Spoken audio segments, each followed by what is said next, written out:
Hello दोस्तों, आज हम पढ़ेंगे रेगिस्तान में जीवन। तो आप ये ध्यान रखना कि मैंने इसको लाइव क्लास में एक बार पढ़ाया था, ठीक है। लाइव क्लास जिसने मेरी देखी थी उसमें मैंने रेगिस्तान वाला जीवन का ही अध्याय पढ़ाया था, ठीक है। तो आज हम इसको आप पीडीएफ के रूप में कवर करते हैं, ठीक है। देखो, जो रेगिस्तान है, सबसे पहले जो रेगिस्तान है वो होता क्या है। रेगिस्तान हमारे दिमाग में हमेशा ये रहता है कि जो रेगिस्तान है वो हमेशा सूखा ही रहता है, ठीक है। कईयों के दिमाग में ये ही रहता है कि जहाँ सूखा है वो रेगिस्तान है, जहाँ रेत है वो रेगिस्तान है, ठीक है। पर हम इसके दूसरे पहलू को, दूसरे एस्पेक्ट्स को समझने की कोशिश करते हैं। रेगिस्तान एक शुष्क प्रदेश है जिसकी विशेषताएं अत्यधिक उच्च अथवा निम्न तापमान वाले विरल वनस्पति है।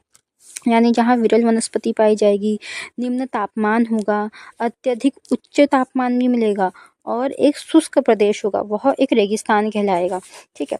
जैसे पेड़ पौधे, पशुओं, मनुष्य के लिए जो जल ही जीवन होता है। यहाँ पीने के लिए जल ना हो, मवेशियों को चरने के लिए घास ना हो, फल ना उगे, ऐसे स्थान किसी भी जीव के लिए जीवन जीना कठिन है बिल्कुल। जहाँ मतलब संसाधन ही नहीं होंगे आपके लिए, तो वहाँ पे आप जीवन कैसे, जो भी मूलभूत रूप वाले संसाधन जैसे पानी हो गया आपका, फल होगी, सब्जी होगी, ये तो मूलभूत आवश्यकता है। और जब तक आपकी मूल आवश्यकताएं पूरी नहीं होगी तब तक आप वहाँ पे जीवन कितना कठिन हो सकेगा, ठीक है। अब हम विश्व के उन स्थानों के बारे में पढ़ेंगे जहाँ लोग अत्यधिक कष्टकारी तापमान में जीते हैं। ऐसे कैसे होता है, देखो, अगर हम बात करें कि कोई भी जो कुछ जीव हैं, ठीक है, और वो किस प्रकार सरवाइव करते हैं, क्योंकि वो वहाँ पे उस तापमान में अनुकूलता लाते हैं, वो वहाँ पे अनुकूल हो जाते हैं। जैसे आप किसी गर्म स्थान में रहते होंगे तो आप अपने वातावरण से अनुकूलित हैं, आपको पता है कि इतना गर्म है तो आपका शरीर उस पर ढल चुका है। अब जिसका शरीर, कोई भी जीव हो, उसका अगर शरीर ढल चुका है उस वातावरण में तो वो सरवाइव कर सकता है, ठीक है। अगर मान लो हम बहुत ज़्यादा ठंडे प्रदेश में रहते हैं तो हमको वहाँ की आदत है, लेकिन कोई दूसरा अगर किसी राज्य से, मतलब मान लो कि अगर कोई साउथ से, ठीक है, मान लो केरला का वातावरण है और लद्दाख का वातावरण है, लद्दाख वाला केरला गया और केरला वाला लद्दाख गया, तो उन दोनों के वातावरण जो उन्होंने जिया था उसमें बहुत ज़्यादा अनुकूलता नहीं है, उनके दोनों का वातावरण अलग हो जाता है, ठीक है। तो अनुकूलन एक ऐसी प्रक्रिया है जहाँ पे हमारा जो शरीर है और कोई भी जीव है वो सर्वाइव कर लेता है। इसमें कुछ स्थान आग की तरह गर्म होते हैं तो कुछ बर्फ की तरह ठंडे हैं। ये विश्व के रेगिस्तान क्षेत्र हैं, ठीक है। इन क्षेत्रों में कम वर्षा, विरल वनस्पति, चरम तापमान होते हैं। तापमान के आधार पर रेगिस्तान गर्म या ठंडे हो सकते हैं, ठीक है। तो रेगिस्तान जो है आपके गर्म भी होते हैं और ठंडे भी होते हैं। इन स्थानों में जहाँ कहीं भी थोड़ा बहुत जल उपलब्ध है, लोग वहाँ कृषि करने के लिए बस जाते हैं। गर्म रेगिस्तान सहारा, अब ये सहारा पे हमने लाइव क्लास में डिस्कशन किया था, तो जिन्होंने अटेंड किया था वो तो समझ जाएंगे, ठीक है। बाकी मैं और भी समझाने का, अब पीडीएफ से पढ़ें तो और समझाने का प्रयास करते हैं। देखो, विश्व एक अफ्रीका महाद्वीप के मानचित्र को देखिए। उत्तर अफ्रीका के भूभाग पर फैले सहारा के रेगिस्तान का पता लगाएं। यह विश्व का सबसे बड़ा रेगिस्तान है। यह लगभग 8.54 लाख वर्ग किलोमीटर के क्षेत्र में फैला हुआ है। कितना? 8.54 लाख के क्षेत्रफल में फैला गया है। आपको याद होगा कि भारत में 3 लाख वर्ग किलोमीटर का भारत का ही क्षेत्रफल है, मतलब कि भारत के क्षेत्रफल से भी दुगना इसका क्षेत्रफल है, ठीक है। और सहारा रेगिस्तान 11 देशों से घिरा है, जैसे अल्जीरिया, चाड, मिस्र, Libya, Mali, Mauritania, Morocco, Niger, Sudan, Tunisia एवं पश्चिमी सहारा। इसको मैंने मैप के सहारे से बताया था, यहाँ मैप बना है, इसी से बताते। देखो, इस क्षेत्र में है सूडान, ठीक है, ये वाला क्षेत्र सूडान को नंबर 1 करके हम लिखते हैं इसको, ठीक है। नंबर 1 आपका सूडान हो गया, ठीक है, ओके। तो एक तो सूडान याद कर लो। अब मैंने इतनी बार सूडान का नाम ले लिया है तो आपको याद हो गया होगा सूडान, ठीक है, याद करो सूडान, ठीक है। अब ये मोरिटानिया, अल्जीरिया, मिस्र, जो है आपका लीबिया, ये सब कुछ आपको याद करना है। इसके मैं इसको ऐसे नाम लेके भी पढ़ा सकती थी, बट लोकेशन वाइज अगर हम पढ़ेंगे तो हमारे लिए बहुत अच्छा हो जाता है, ठीक है। तो ये तो डिस्कशन वाली बात हो गई। अब मैं थोड़ा बताती हूँ, ठीक है। तो सबसे पहले आपका सूडान है नंबर 1, नंबर 2 है मिस्र, ठीक है, 1 और 2, ओके, ये मिस्र में है। थर्ड है लीबिया, यहाँ लिखा है। फोर्थ है अल्जीरिया, ठीक है, यहाँ पे ये है, यहाँ मोरक्को, पश्चिमी सहारा, ये पश्चिमी जो सहारा है इसके ऊपर ही है मोरक्को, ठीक है, थोड़ा नीचे करते हैं, हाँ यहाँ पे, ओके।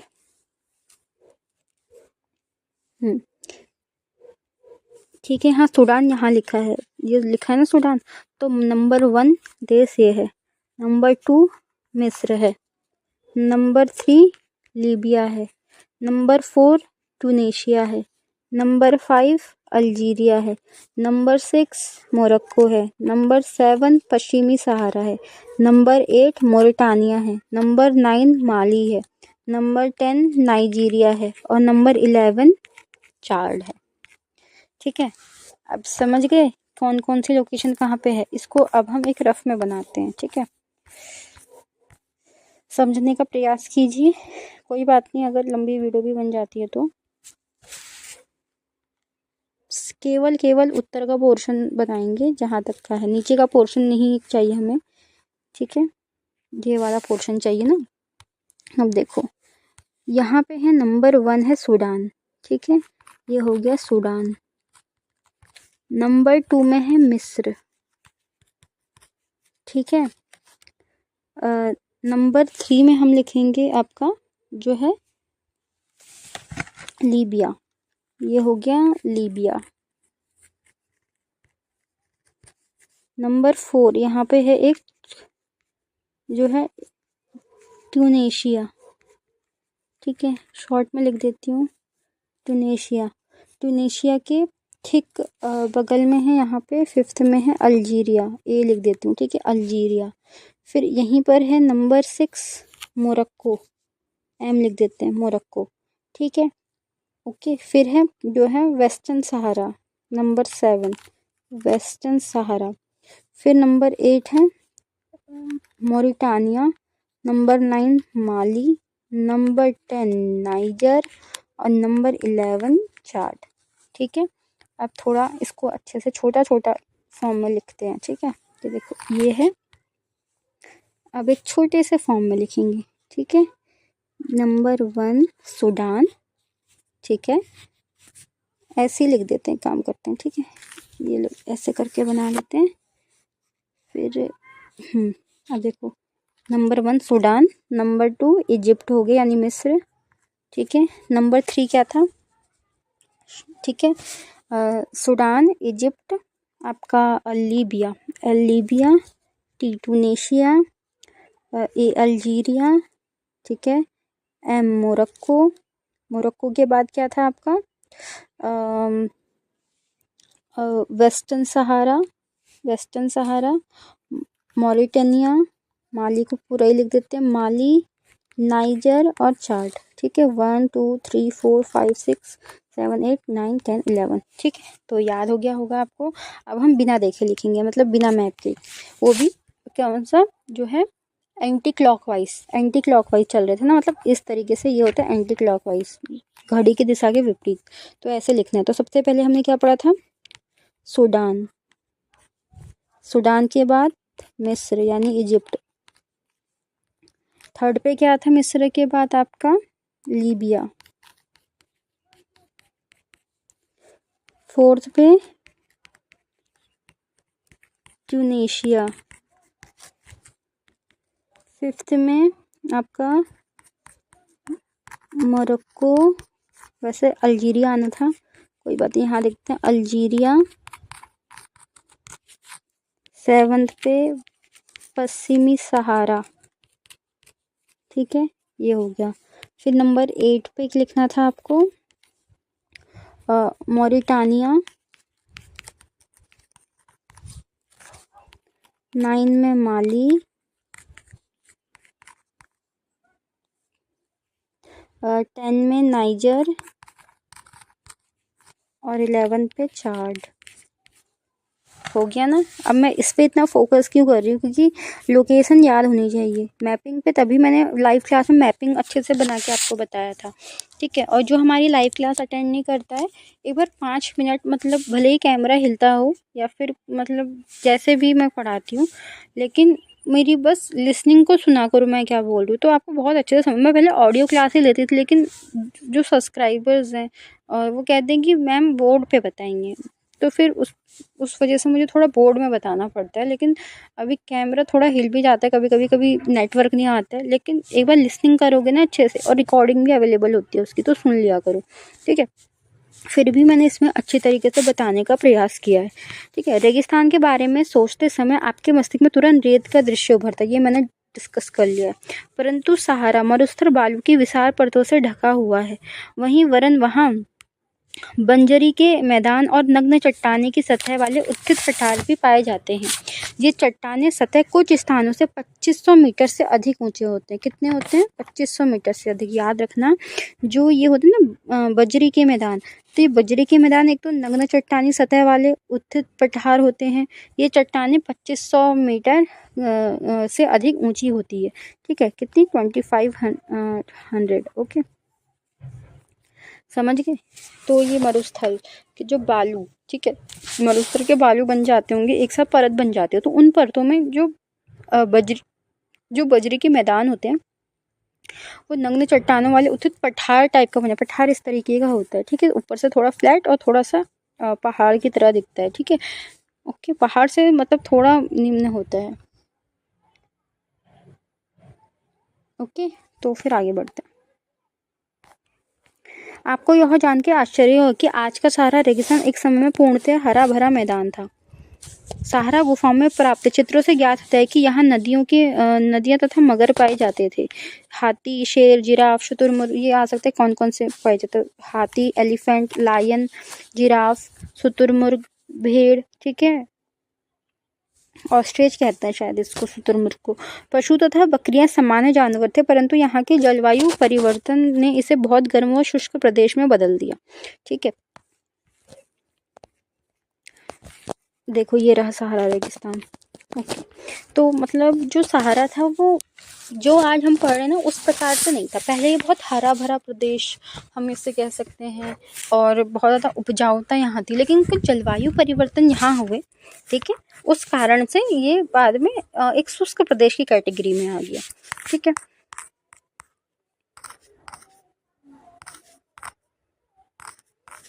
चलिए, सहारा के अल्जीरिया क्षेत्र में जो त्रिपोली है, ठीक है, लीबिया की राजधानी है त्रिपोली, उसी के बगल में है जो है अल्जीरिया के बगल में है, ये है अल्जीरिया और ये है आपका लीबिया, और लीबिया की राजधानी है त्रिपोली।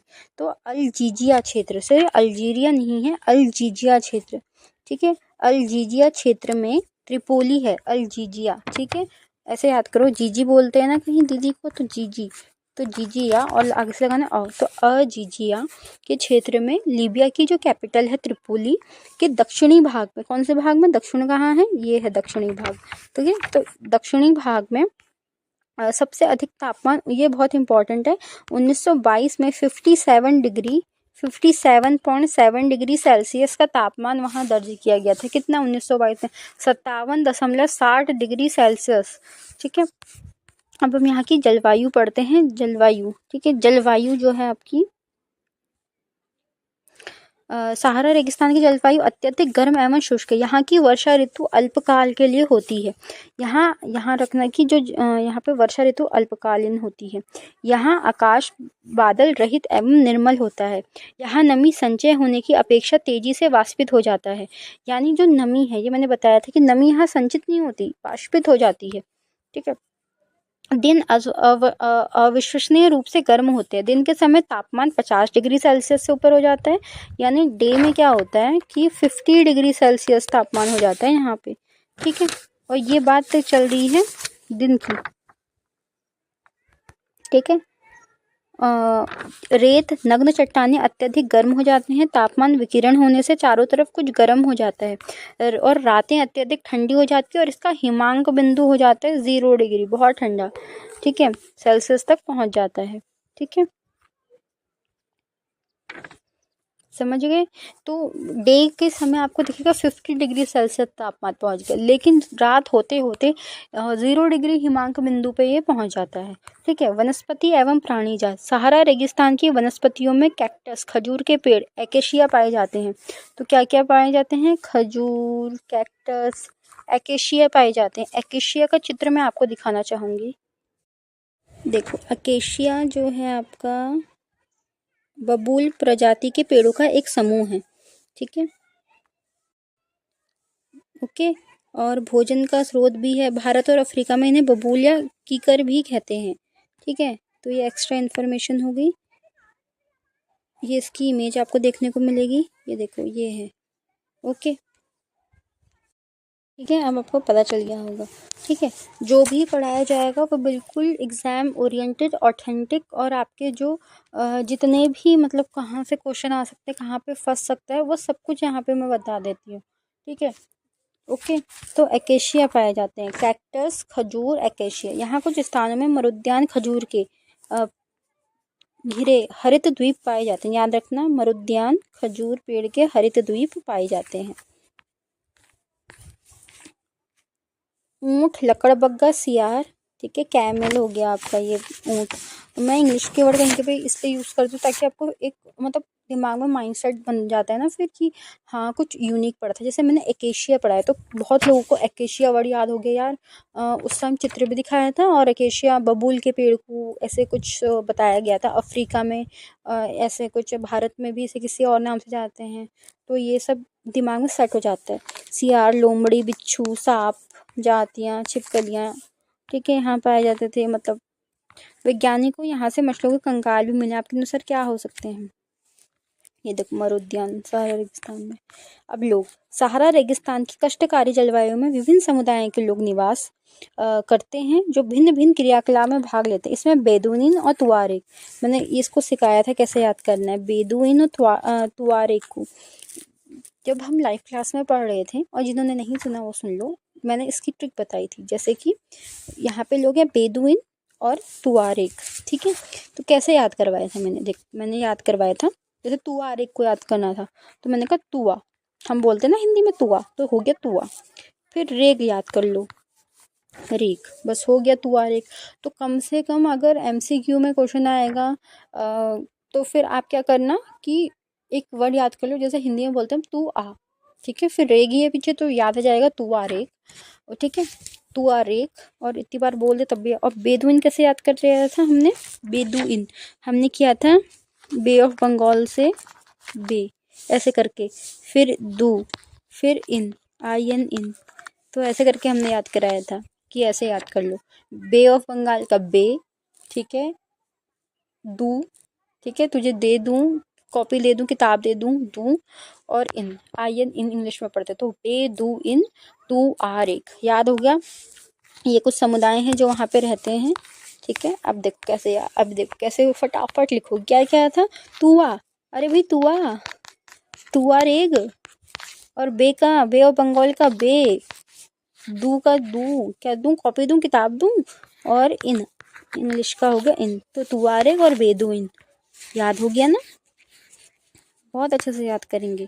ठीक है। आप 2-3 जिन्हें जो भी देखते हैं, मुझे बहुत अच्छा लगता है, मतलब पूरा देखना लेकिन वीडियो ये, क्योंकि बहुत इंपॉर्टेंट है। चलवासी जनजाति वाले ये लोग बकरी, भेड़, ऊँट एवं घोड़े जैसे पशुधन पालते हैं। बकरी हो गए, भेड़ हो गए, ऊँट हो गए, घोड़े हो गए, ये सारी चीज़ें पालते हैं।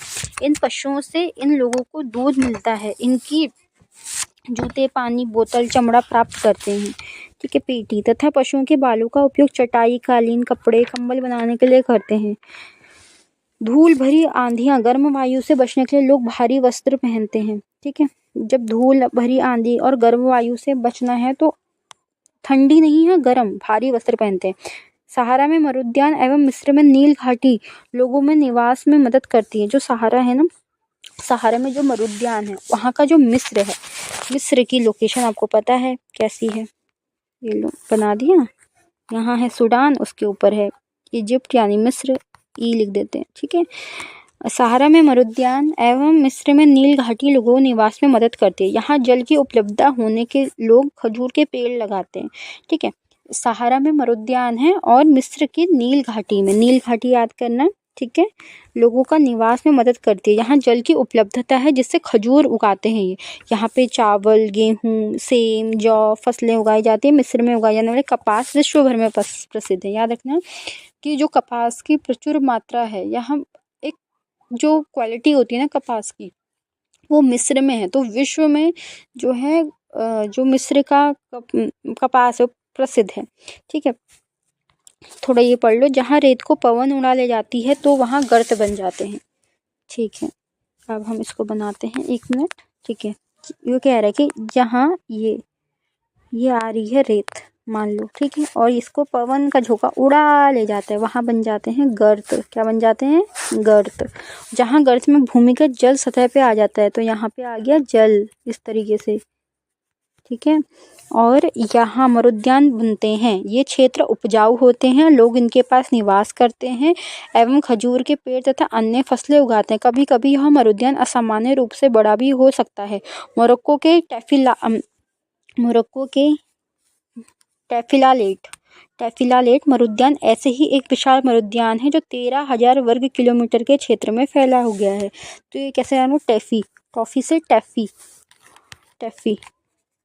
वो कौन सी मूवी है वो, हाँ, हम आपके हैं कौन, उसमें टफ़ी था ना, उस डॉग का नाम टफ़ी, तो उससे याद कर लो। कैसे? देखो, हमने हम आपके हैं कौन के जो डॉग है उसका नाम लिखा टफ़ी, या फिर आपके डॉग का नाम है टफ़ी, ठीक है, ओके। फिर टफ़ीला लेट, ठीक है, और सुनो टैफीला लेट। कैसे याद करना है?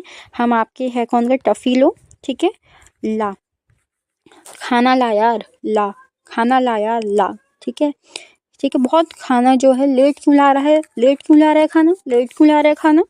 देखो, हो गया ना? अब कैसे याद करना? अब देखो कैसे आएगा आपको दिमाग में। ये देखो, हमको कैसे याद करना है, अभी आपको देखो कैसे कैसे याद हो जाता है सब कुछ। देखो, हम आपके हैं कौन का टफ़ी लाना है भाई, टफ़ी, ठीक है। टफ़ी के लिए खिला, अरे टफ़ी के लिए खाना ला, टफ़ी के लिए खाना ला। फिर क्या है, टफ़ी खाना कितना लेट ला रहा है, टफ़ी के लिए कितना लेट ला रहा है, टफ़ी के लिए खाना, ठीक है। टैफीला लेट, ये देखो बन गया टैफीला लेट, ठीक है। फिर देखो, अब हमने जो आपको यूनिक वर्ड्स थे वो जैसे याद करना, जैसे हमने कहा था तुआ, अरे तुआरेग समुदाय था, ठीक है। सेकंड हमने क्या किया था? सेकंड वाला क्या था आपका? बे ऑफ बंगाल का बे, अरे बे ऑफ बंगाल का बे, अरे दूं क्या, खाना दूं क्या, खाना दूं क्या, बेदू, ठीक है, बेदू, ठीक है, बेदू हो गया आपका। खाना दूं क्या, खाना दूं क्या, ठीक है। तुआरे, बेदू और इन, बेदू इन, इंग्लिश का इन होता है ना, तो हो गया। और थर्ड आपने कैसे रखा? हम आपके है कौन का टफ़ी, अरे टफ़ी के लिए ला, खाना ला, कितना लेट ला रहा है खाना, ये लो टैफीला लेट, ठीक है। तो मोरक्को में है टैफीला लेट, एक मरुद्यान है और 13,000 वर्ग किलोमीटर में फैला हुआ है, ठीक है। सहारा में मरुद्यान एवं मिस्र में नील घाटी के लोग के निवास मदद करिए, हमने पढ़ लिया। यहाँ चावल, सेम, जौ, तेल की खोज संपूर्ण विश्व में अत्यधिक मांग वाला है, ठीक है। इसको हम करंट से जोड़ने का प्रयास करते हैं, ठीक है, करंट अफेयर से। तेल या ऑयल है जो, थोड़ा एक्स्ट्रा इन्फॉर्मेशन हो जाएगी, ओके। ये ऑयल है ना, यानी तेल का जो व्यापार करता है जो भी देश, क्योंकि उनकी कंट्री में तेल होता है, ऑयल होता है, ऐसा ही। और जहाँ पे तेल होता है ना, हमेशा याद रखना वो आयात निर्यात पे निर्भर होता है। करंट का एग्जाम्पल ले लो,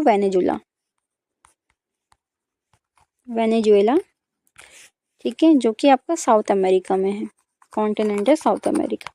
क्या किया यूएसए ने? कब्जा कर लिया वेनेजुएला पे, उसका जो ऑयल क्रूड था सब में कब्जा कर लिया। बहुत यूएसए बहुत कमाएगा पैसा वहाँ से, ठीक है। वहाँ के जो प्रेसिडेंट है उनकी वाइफ को भी उन्होंने क्या कर दिया, गिरफ्तार कर दिया, बहुत ज़्यादा आरोप लगे। अब ये मुद्दा छोड़ के अब हम आते हैं मेन मुद्दे पे। जो ये तेल होता है ना, ऑयल, इसमें क्या होगा, एक तो वेनेजुएला पूरी तरह अपनी अर्थव्यवस्था में तेल पर ही निर्भर था, ठीक है। तो उनकी जो ऑयल पे जो उनकी जो निर्भरता थी वो बहुत ज़्यादा हो गई थी। तो इससे उनकी अर्थव्यवस्था झुक गई बहुत ज़्यादा। एक ही चीज़ पे आप फ़ोकस करोगे तो ऐसा तो नहीं है, पूरा 90% लगभग उनका जो व्यापार था वो तेल से ही होता था। तो कभी-कभी जो होता है कि आप जब एक ही सेक्टर में इतना करते हो तो जब वो रिसोर्स ही ख़त्म हो जाएगा किसी दिन मान लो, ठीक है, तो वो देश में कुछ होगा फिर उसको आयात पे निर्भर रहना पड़ता है। अब अब अमेरिका ने यूएसए क्या करेगा? यूएसए कंपनी को यहाँ मुनाफा होगा, यूएसए की सरकार को यहाँ मुनाफा होगा। ऑयल ऑयल जो है उनका पूरा प्रोडक्शन अब ऑयल का यूएसए के हाथ में चले गया है। तो कितना ज़्यादा पैसा बनाएगा यूएसए, और यूएसए वेनेजुला के सारी रिसोर्सेज पे कब्जा कर लेगा। ग्रीनलैंड का मुद्दा भी उठ रहा है अभी। तो ये सारे मतलब जो ऑयल है ना वो हर एक देश के, क्योंकि इलेक्ट्रिकल इंजन्स, कार, व्हीकल्स, कहीं ना कहीं आजकल तो इलेक्ट्रिक चल गए हैं, लेकिन कहीं ना कहीं तेल की आपूर्ति तो चाहिए ही चाहिए, ठीक है। और इसीलिए जिस देश के पास तेल है, भारत देखो जो ऑयल का आयात है वो रशिया से करता है, और मतलब विभिन्न देशों से करता है, लेकिन वेनेजुला से उसने बंद कर दिया है भारत ने, ठीक है। तो ऑयल बहुत ज़्यादा इम्पॉर्टेंट है। तो वहीं आपको यहाँ पे ऑयल की उपलब्धता के बारे में बता रहा है, ठीक है, कि विश्व भर में मांग इस उत्पादन का अल्जीरिया, लीबिया, मिस्र में होने के कारण तेल की खोज संपूर्ण विश्व में अत्यधिक मांग बढ़ने वाली है। इस उत्पादन का अल्जीरिया, लीबिया, मिस्र, तो अफ्रीका की बात है में होने के कारण सहारा रेगिस्तान में तेजी से परिवर्तन हो रहा है, ठीक है। अल्जीरिया, लीबिया और मिस्र, ठीक है। और इस क्षेत्र में पर्याप्त अन्य महत्वपूर्ण खनिजों में लोहा, फास्फोरस, मैग्नीशियम, ये याद कर लो, आयरन, फास्फोरस, मैग्नीज, यूरेनियम, ठीक है। आई से आयरन, पी से IP, iron, phosphorus, manganese, uranium, IPMU, ये फॉर्मूला याद कर लो, IPMU, iron, phosphorus, manganese, uranium, IPMU। सहारा की सांस्कृतिक जीवन शैली में भी परिवर्तन आ रहा है। आज जहां मस्जिदों से ऊंचे कांच की खिड़कियां वाले भवन ऊंटों के प्राचीन मार्ग के समय सुपर महामार्ग बन गए हैं। देखो सहारा की जो संस्कृतियां हैं उनकी जीवन शैली में परिवर्तन तो आ रहा है।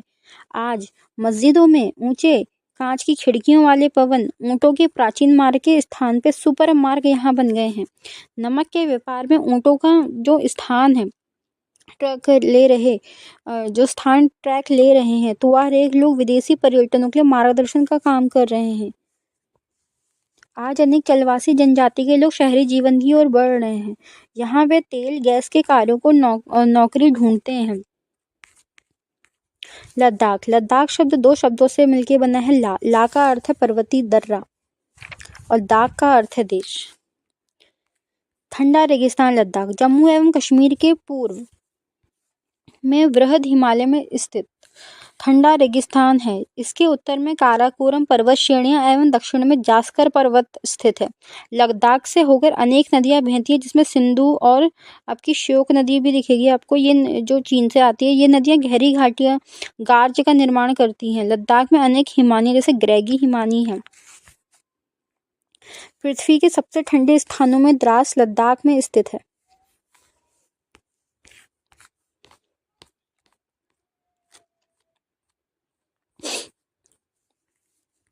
उसको देखो, कंफ्यूज नहीं होना है आज, ठीक है। लंबी वीडियो हो गई तो कोई बात नहीं है, वरना इसका पार्ट 2 ले आएंगे। इसको दोबारा ठंडा रेगिस्तान पढ़ा दूंगी, ठीक है, नहीं आएगा तो। देखो अभी तक हमने सहारा पढ़ा, अफ्रीका पढ़ा, दैट्स इट। अब उसको छोड़ दो, अब हमें भारत के परिप्रेक्ष्य में पढ़ना है। लद्दाख का द्रास क्षेत्र जो है सबसे ठंडा है, ठीक है। जैसे जो इंडिया का ये वाला भाग है, ठीक है, तो यहाँ है काराकोरम, जास्कर, ठीक है। तो ये चीज़ें हमको पढ़नी है। थोड़ा जो है कीवर्ड है, काराकोरम, जास्कर, ग्रेगी हिमानी, ठीक है, ये सब कुछ, सिंध, श्योक नदी, ये सब कुछ आपके कीवर्ड फिट हो गए। कोई बच्चा देख रहा है तो कीवर्ड फिट कर लो दिमाग में, ठीक है। ग्रेगी हिमानी, ओके। लद्दाख की ऊंचाई कारगिल में लगभग 3000 मीटर से लेकर काराकोरम में 8000 मीटर से भी अधिक है, ठीक है। देखो जो लद्दाख की ऊंचाई है, ठीक है, कारगिल में लगभग सुन लो मेरी बात, कारगिल में लगभग 3000 मीटर से लेकर काराकोरम में 8000 मीटर से भी अधिक पाई जाती है।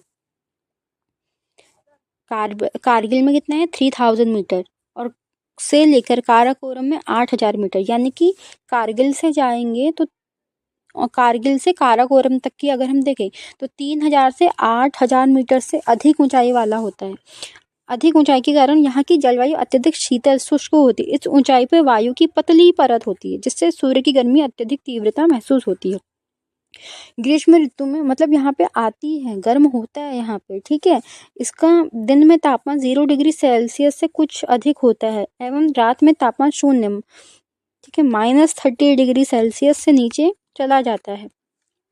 शीत ऋतु में यह बर्फीला ठंडा हो जाता है, तापमान लगभग समय -40 डिग्री सेल्सियस से नीचे रहता है। देखो एक लाइन से सीख लेते हैं। ओके, तो सबसे पहले ये 0 डिग्री सेल्सियस है, ठीक है। ओके, 0 डिग्री सेल्सियस, यहाँ पे तो सब प्लस में चलते हैं, यहाँ माइनस में, तो -30 डिग्री सेल्सियस यहाँ पे होता है। 0 डिग्री सेल्सियस ग्रीष्म ऋतु में होता है। ग्रीष्म में कितना होता है? ग्रीष्म में दिन के समय 0 डिग्री सेल्सियस, ठीक है। फिर रात में तापमान 0 से -30 डिग्री सेल्सियस चले जाता है रात में। शीत ऋतु में बर्फीला ठंडा हो जाता है, तापमान लगभग -40 डिग्री सेल्सियस के नीचे होता है। अब समझ गए, ठीक है। ग्रीष्म ऋतु की बात है तो 0 डिग्री सेल्सियस तापमान, फिर रात के समय क्या होता है -30 डिग्री सेल्सियस से नीचे चले जाता है। फिर जब ग्रीष्म से शीत ऋतु की बात आती है तो शीत ऋतु में -40 डिग्री सेल्सियस से नीचे चले जाता है, क्योंकि यहाँ हिमालय की वृष्टि छाया क्षेत्र है, अतः यहाँ वर्षा बहुत कम होती है, ठीक है। अब ये वृष्टि छाया क्षेत्र क्या होता है, इसको थोड़ा जान लेते हैं। वृष्टि छाया क्षेत्र ऐसा शुष्क क्षेत्र होता है, यानी कि रेन शेडो एरिया, ठीक है। ऐसा शुष्क क्षेत्र होता है जो किसी पर्वत श्रृंखला के पवनीमुख ढाल, ठीक है, लीवर्ड साइड पे बनता है। यहाँ नमी युक्त हवाएं पर्वत पे चढ़ते समय वर्षा करती है, और फिर पर्वत की दूसरी ओर पवन मुख ढाल के समय शुष्क, जिससे यहाँ वहाँ बारिश नहीं हो पाती और वहाँ का इलाका सूख जाता है, जैसे भारत में पश्चिमी घाट एवं पूर्व का क्षेत्र। वृष्टि छाया क्षेत्र क्या होता है एक्चुअल में, कि एक शुष्क क्षेत्र है जहाँ किसी पर्वत की श्रृंखला में जो है पवनी मुख्य ढाल भी बनता है। देखो जैसे चित्र के माध्यम से समझते हैं एक बार। ये देखो, ये जो हवा का बहाव है ये इस तरफ जा रहा है, ठीक है। फिर ये रही वर्षा, अब यहाँ पे बन गया ये वृष्टि छाया क्षेत्र सबसे टॉप में। ये फिर हो जाता है यहाँ से ये वापस चले जाता है इसी पहाड़ी से, यानी ऐसे करके इस तरीके से जा रहा है। ओके, तो पवनी मुख होता है ये, ठीक है। चलिए, इस वृष्टि छाया क्षेत्र में वर्षा कम होती है, सीधी सी बात है। अब ठीक है, अब देखो ये एक मैप है इंडिया का उत्तर वाला पार्ट, ठीक है। ये है गिलगित पाकिस्तान, इंडस नदी, श्योक नदी, लद्दाख श्रेणी, कारगिल ये रहा, ठीक है। ये रहा कारगिल, ये रहा कारगिल, और यह है लद्दाख श्रेणी, और ये रहा लद्दाख। श्रीनगर, जीजी जम्मू कश्मीर, सिंधु नदी, जास्कर यहाँ है, बारालाचाला, रोहतांग पास, ठीक है। यहाँ से याद करो बारालाचाला और रोहतांग पास, ये रहा तिब्बत। ये रहा दोहरा गोम पास,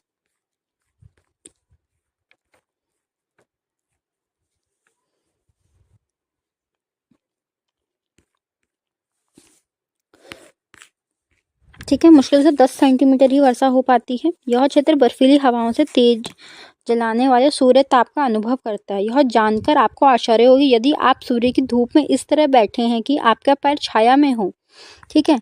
मतलब आप इस तरह से कि सूर्य की धूप जो है इस तरह बैठो कि आपके पैर अगर छाया में है, तो आप एक साथ एक समय में ऊष्माघात एवं तुषार उपघात ग्रसित हो सकते हैं, ठीक है। यानी कि गर्म ठंडा, यानी पैर छाया में नहीं होने चाहिए, ठीक है, वरना आपको ऊष्माघात तुषार उपघात ग्रसित हो सकते हैं। लद्दाख का खापा चांद भी कहते हैं। आप ये कैसे याद हो, खापा, खाना से याद कर लो यार, बहुत खाना कर रहे हैं तो खाने से याद कर लो, खाने से खापा, खापा चांद, ठीक है, खापा चांद, जिसका अर्थ है हिमभूमि, ठीक है। वनस्पति जात एवं प्राणी जात, यह शुष्क उच्च शुष्कता के कारण वनस्पति विरल हो जाती है, क्या हो जाती है वनस्पति? अगर शुष्कता ज़्यादा होगी तो वनस्पति क्या होगी? विरल होगी। यहाँ जानवरों को चरने के लिए कहीं कहीं पर घास एवं छोटी झाड़ियाँ मिलती हैं। घाटी में सरपत, विलो, पॉपुलर के उपवन, ठीक है। एक सरपत मिलता है यहाँ, सर और पत, ठीक है। सरपत जिसे विलो कहते हैं, पॉपुलर के उपवन। ग्रीष्म ऋतु में सेब, खुमानी, अखरोट जैसे पेड़ पल्लवित होते हैं। लद्दाख में पक्षियों की विभिन्न प्रजातियां नजर आती हैं। इनमें robin, red start, Tibet snowcock, raven एवं हुप यहाँ पाए जाने वाले सामान्य पक्षी रहते हैं, ठीक है। इनमें कुछ आप ये पक्षी के नाम याद कर लो यार कभी कभी। रॉबिन, रेड स्टार्ट, ठीक है, ये हो गया रॉबिन, रेड स्टार्ट, ठीक है। तिब्बती स्नोकॉक, ठीक है, स्नोकॉक, रेवन, ठीक है।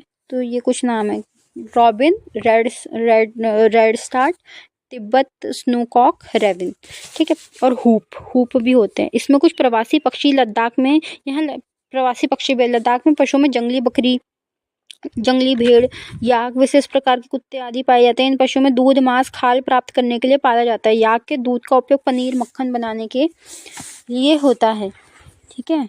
और पेड़ एवं बकरी के बालों में उपयोग ऊनी वस्त्र बनाने के लिए करते हैं। यहाँ चीन एवं तिब्बत, एंटीपोलो एक विलुप्त प्राय जीव है। चीरू यानी चीरू या तिब्बती एंटीलोप, क्या नाम है? चीरू या तिब्बती एंटीलोप एक विलुप्त जीव है, यानी कि एंडेंजर्ड इसका स्पीसीज। इसका शिकार शाहतूश नामक इसके ऊन के लिए किया जाता है, जो वजन में हल्का और अत्यधिक गर्म होता है। शाहतूश याद रखना, ठीक है। और एंटीलोप, अब क्रिकेट का सबसे अच्छा बल्ला सरपत विलो पेड़ की लकड़ी से बनता है। क्या आप लद्दाख एवं तिब्बत के मध्य एशिया के निवासी के बीच कोई समानता पाते हैं? यानी कि लद्दाख एवं तिब्बत तथा मध्य एशिया के निवासियों के बीच कोई समानता पाते हैं। यहाँ के अधिकांश लोग या तो मुसलमान हैं या बौद्ध। वास्तव में लद्दाख क्षेत्र में ये स्टेटमेंट में आ सकता है, यहाँ के निवासी मुसलमान और बौद्ध हैं, ठीक है। वास्तव में लद्दाख क्षेत्र में अनेक बौद्ध मठ परंपरागत गोपा के साथ स्थित हैं। गोपा याद कर लो, गोम्पा, गोम्पा, ठीक है। गोपी वो आता था ना, गोपी से बहुत रील्स देखते हैं सब, ठीक है। तो गोपी से गोपा कर लो, गोपी का गोपा कर लो, गोम्पा, ठीक है। ऊपर बिंदा भी है। कुछ प्रसिद्ध मठ, हेमिस, थिक्से से लामायूर, ये याद करना है भाई मठों के नाम। हेमिस, थिक्से, शे, लामायूर, कैसे याद करना है? इसकी ट्रिक बनानी पड़ेगी मुझे। देखो, मिस, ठीक है। हम बोलते हैं ना मिस बोलते हैं हम फीमेल्स को मिस, ठीक है। मिस, हेलो मिस, ठीक है। हेलो मिस, हेलो का हे कर लो को हटा दो तो बन गया है मिस, ठीक है। हे मिस, ठीक है। कैसे याद करना है? Hello miss, hello miss, hello miss से हेलो का हे लिख लो और मिस का मिस, तो हो गया है मिस, ठीक है। शे का तो याद ही हो जाएगा, ये लो शे, ये तो कोई बात ही नहीं है। अब थिक से याद करना है। एक तो हमें हेमिस याद हो गया, एक हमको शे याद हो गया, और थिक से कैसे है? थिक, ये लाइन बहुत ज़्यादा थिक है भाई, थिक, और फिर शे लगा दो थिक से, ठीक है। लामा यूर कैसे याद करोगे? लामा, लामा यूर, ला, खाना ला भाई, वरना तेरे को क्या करूँगा? मार दूंगा, ठीक है। लामा, लामा, तो लामा, फिर यूर, यूर यूर यूर, ठीक है। आप देखो कैसे याद करेंगे, देखो। हेलो मिस से हेलो मिस का हेमिस, एक शे याद हो गया, ठीक है, ठीक है। एक हमने कहा ला, ठीक है, खाना ला, ठीक है। ऐसे कुछ याद किया था, यारू याद कर लिया था ना, ठीक है। हेमिस, शे याद कर लिया था हमने, ठीक है। और हमने क्या याद किया था? जस्ट अ सेकेंड, लामा, यूर, ठीक है। अब थिक से फिर से कर लेते हैं, चलो कोई नहीं, मैं भी भूल जाती हूँ कभी कभी। चलिए, हेलो मिस, हेलो मिस शे, ठीक है। लामा यूर, ठीक हो गया। एक से वाला और था आपका, ठीक है। थिक से, थिक हो गई थी लाइन ना, तो थिक से तो हो गया, ठीक है। हेलो मिस का है मिस, से का से, ठीक है। ला यार खाना ला यार, ला, लामा, लामा, यूर, थिक से, थिक हो गई लाइन, ये हो गया यार। ग्रीष्म ऋतु में यहाँ निवासी जौ, आलू, मटर, सेम, शलजम की खेती करते हैं। शीत ऋतु में जलवायु इतनी कष्टकारी होती है, लोग धार्मिक अनुष्ठान उत्सवों में अपनी आपको व्यस्त रखते हैं। यहाँ की महिलाएं अत्यधिक परिश्रमी होती हैं। वे केवल घर एवं खेतों में ही काम नहीं करते बल्कि छोटे व्यवसाय दुकान भी संभालती है। लद्दाख एवं राजनीति लेह सड़क वायुयान द्वारा भली भांति जुड़ी होती है। राजमार्ग A1 लेह की जोजिला दर्रे से कश्मीर घाटी से जोड़ती है, ठीक है। कि कौन सा राजमार्ग है? 1A किसे जोड़ती है? लेह से जोजिला दर्रा को, जोजिला, लेह से जोजिला दर्रा को, दर्रा होते हुए कश्मीर घाटी को जोड़ता है। लेह को जोजिला दर्रा से होते हुए कश्मीर घाटी में जोड़ता है। क्या हिमालय के कुछ अन्य दर्रे के नाम बता सकते हैं? लास्ट है मनाली लेह राजमार्ग। मनाली लेह राजमार्ग 4 दर्रों से गुजरता है। रोहतांगला, बारालाचाला, लुंगलाचाला, टंगलंगला। कैसे याद करना है? ये मनाली से लेह की बात चल रही है, ठीक है। तो क्या है? एक तो रोहतांगला, बारालाचाला, लुनगलाचा ला, टंगलंग, ठीक है। कैसे? देखो, बारालाचाला हमने सुना है, रोहतांगला, टंगलंगला, ठीक है। और ये थोड़ा लुनगालाचा, ये है, देखो कैसे याद करना है इसको, लुन गा लाचा, लाचा तो याद है, लुनगा, लुनगा याद करो, लुनगा, लुनगा, लुनगा, लाचा ला, ठीक है। एक बार यहाँ कर लेते हैं प्रैक्टिस। मनाली से लेह की शिफ्ट रखनी है भाई, इसको जोड़ते हैं। रोहतांग दर्रा, टंगलंगला, बारालाचाला, ठीक है, लुंग लाचाला, लुंग लाचाला, ठीक है, ठीक है, लुंगालाचाला, ठीक है। चलो, ये हो गया। यहाँ मुख्य क्रियाकलाप पर्यटन, देश विदेश में अनेक पर्यटन यहाँ पर्यटन के लिए आते हैं। गोम्पा दर्शन, घास के मैदानों व हिमनदों की सैर, उत्सव एवं तथा अनुष्ठानों को देखना यहाँ के प्रमुख पर्यटन आकर्षक होते हैं। आधुनिकीकरण के फलस्वरूप, ठीक है, जनजीवन में परिवर्तन आ रहा है, लेकिन लद्दाख के लोगों ने शताब्दियों में प्रकृति के साथ समन्वय एवं संतुलन करना सीखा है। जहाँ ईंधन जैसे संसाधनों में भी कमी के कारण ये आवश्यकतानुसार मितव्ययता से भी इसका उपयोग करते हैं, जो कुछ व्यर्थ नहीं करते, ठीक है। यानी कि यहाँ पे जल हो गया, ईंधन हो गया, जो भी रिसोर्सेज होते हैं, संसाधन होते हैं, उनकी आवश्यकता एवं मितव्ययता से इनका उपयोग करते हैं। मतलब भली प्रकार से प्रयोग करते हैं, नुकसान वगैरह कुछ नहीं करते कि ये वेस्ट हो गया, सब कुछ उपयोग करते हैं, कुछ भी व्यर्थ नहीं करते। बहुत अच्छे से पढ़ा दिया है, ठीक है,